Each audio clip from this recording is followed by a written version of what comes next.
আসসালামু আলাইকুম। Welcome to Tanvir academy. কেমন আছেন আপনারা সবাই? আশা করি আলহামদুলিল্লাহ অনেক অনেক ভালো আছেন।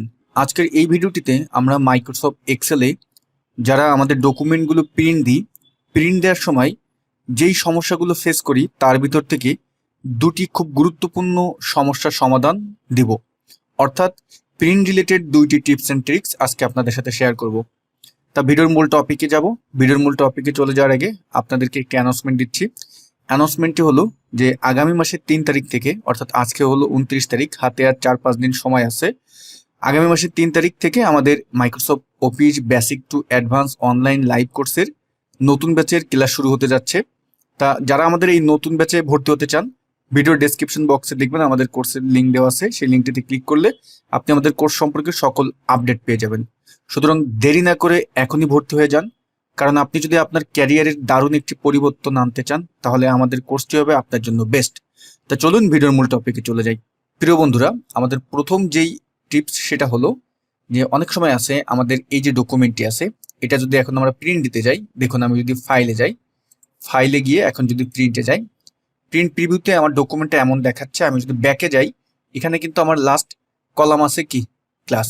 তা আপনি চাচ্ছেন যে এই যে আমার শিটটি আছে, এই শিটের ভিতরে যতগুলো কলাম আছে সবগুলো আপনি একটি পেজের ভিতরে আনতে চাচ্ছেন, শুধুমাত্র কলাম, অন্যগুলো কিন্তু না। তা এই কলামসগুলো আমরা কিভাবে আনবো? তা আমরা এখন এখানে গিয়ে যে কাজটি করব, চলে যাব রিবন বার থেকে লেআউট মেনুতে। লেআউট মেনুতে আমরা ক্লিক করব এবং এখানে দেখবেন স্কেল টু ফিট। ওকে, আমরা প্রত্যেকে যে কাজটা করি, এখানে গিয়ে আমরা পার্সেন্টেজটা কমিয়ে দিই। বাট না, এই যে উপরে একটা অপশন আছে উইথ, এইটার যে কি কাজ এটা হয়তো আমরা অনেকেই জানি না। যারা জানেন তারা তো বেস্ট। ওকে, আমরা যারা জানি না সেটা হলো যে এখানে গিয়ে আপনি যেটা করবেন, যেহেতু আপনি কলামগুলো শুধুমাত্র একটি পেজের ভিতরে আনতে চাচ্ছেন, কলামসগুলো, তাহলে আমরা উইথের এখানে গিয়ে এই অ্যারো আছে, এখানে গিয়ে আপনি অন প্রেস করে দিবেন। অন প্রেস করে দিলেই এখন আমরা যদি ফাইলে গিয়ে তারপর যদি প্রিন্টে যাই, দেখুন আমার কিন্তু এক পেজের ভিতর চলে এসেছে। এটা আমার যেহেতু শিটটা অনেক বড়, সেহেতু আমার এখানে কেমন দেখাচ্ছে, একটু ছোট ছোট দেখাচ্ছে। বাট আপনার কাঙ্ক্ষিত ফলাফলটি কিন্তু আপনি পেয়ে গেলেন। কারণ অনেক সময় আছে 2টি বা 3টি কলামস দেখা যায় আমাদের যেই পেজটি থাকে পেজের বাইরে চলে গিয়েছে। সেই ক্ষেত্রে আপনি কিন্তু এই ট্রিকটা ব্যবহার করতে পারেন। আবারও দেখিয়ে দিচ্ছি, পেজ লেআউট, তারপর স্কেল টু ফিট, এই উইথের এখানে গিয়ে আপনি যে টোটাল কলামস আছে সেটা কয় পেজের ভিতর দেখতে চান, এখান থেকে জাস্ট সেটা সেট করে দিবেন। এটা দেখলাম আমরা আজকের ভিডিওর প্রিন্ট রিলেটেড যেই ফার্স্ট টিপসটি সেটা। এখন দেখবো দ্বিতীয় টিপস। দ্বিতীয় টিপসটি হলো আমরা যদি আবার ফাইলে গিয়ে প্রিন্টে না গিয়ে আমরা প্রিন্ট প্রিভিউটা কন্ট্রোল পি বাটন প্রেস করলেও দেখতে পাই। একটু স্ক্রল করে যদি নিচে আসি, দেখুন এখানে আমাদের পেজ নাম্বার থাকে, অনেক সময় আছে। তা পেজ নাম্বার কিভাবে কল করে এটা নিয়ে আমার অনেকগুলো ভিডিও দেওয়া আছে। যদি আমরা একটু ব্যাকে যাই, আমি দেখিয়ে দিই যারা জানেন না। আপনি এখান থেকে কোথায় যাবেন, নিচে এই যে আইকনটি আছে, এই যে এখানে গেলে পেজ লেআউট লেখা উঠবে, এই আইকনটিতে পেজ লেআউটে ক্লিক করবেন। এখানে একটা ওয়ার্নিং দিয়েছে, আমরা ওকে দিই। ওকে দিলে এখন জাস্ট আমরা নিচে যাব, স্ক্রল করে নিচে যাচ্ছি। নিচে দেখুন এই পেজের নিচে দেখেন এখানে অ্যাড ফুটার আছে। এখন আপনি কোন সাইডে পেজ নাম্বার দিতে চান, ধরুন আমি এই সেন্টারে দিতে চাচ্ছি, এখানে সিলেক্ট করলাম। তা সেন্টারে ক্লিক করে আমরা হেডার অ্যান্ড ফুটারে চলে যাব এবং এখান থেকে এই যে ফুটার লেখা আছে, ফুটারে গিয়ে পেজ অন অফ হট এটা দিলাম। তাহলে হলো কি, আমার এই যে ফুটারে কিন্তু পেজ নাম্বার দেখাচ্ছে। বাট এটা আমরা কম বেশি সবাই জানি, কিন্তু আপনি চাচ্ছেন যে আপনার যেই শিটটি আছে, কন্ট্রোল পি দিয়ে প্রিন্ট প্রিভিউতে আমি গেলাম, এখানে আমার নিচে আসলে পেজ নাম্বার আমার যেটা দেখাচ্ছে, এই যে পেজ নাম্বারটা অর্থাৎ প্রথম যে পেজ নাম্বারটা আপনি চাইতেছেন এই পেজ নাম্বারটা 3 থেকে শুরু হবে বা 4 থেকে শুরু হবে, আপনি যেই নাম্বার থেকে চান সেই নাম্বার থেকে শুরু হবে। এটা কিভাবে করবেন?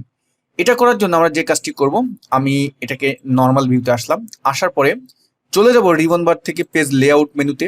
এখান থেকে এই যে পেজ সেটআপের এই কর্নারে যে আইকনটি আছে, এই আইকনে ক্লিক করবেন।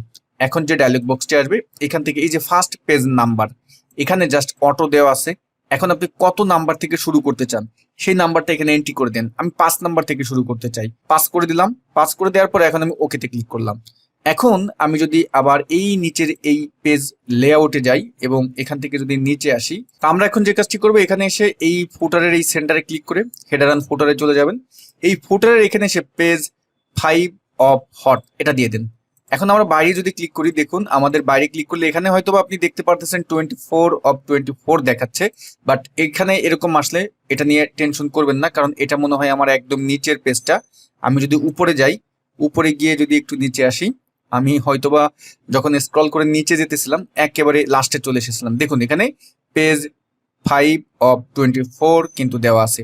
আমরা যদি এখন কন্ট্রোল পি দিয়ে প্রিন্ট প্রিভিউতে যাই এবং যদি নিচে আসি, এখন কিন্তু আমরা এই যে নিচে লক্ষ্য করতেছি আমাদের কত দেওয়া আছে 5/24। তাহলে আমরা কিন্তু খুব সুন্দরভাবে পেজ নাম্বারটাকে কল করে ফেলতে পারলাম। যা পেজ সেটআপ রিলেটেড আমরা দুটি টিপস এন্ড ট্রিক্স দেখলাম। যদি এই দুটি টিপস এন্ড ট্রিক্স আপনাদের উপকারে এসে থাকে বা ভালো লেগে থাকে, আপনার মূল্যবান মতামতটি কিন্তু কমেন্টস করে জানাতে ভুলবেন না। সবাই ভালো থাকবেন। আল্লাহ হাফেজ।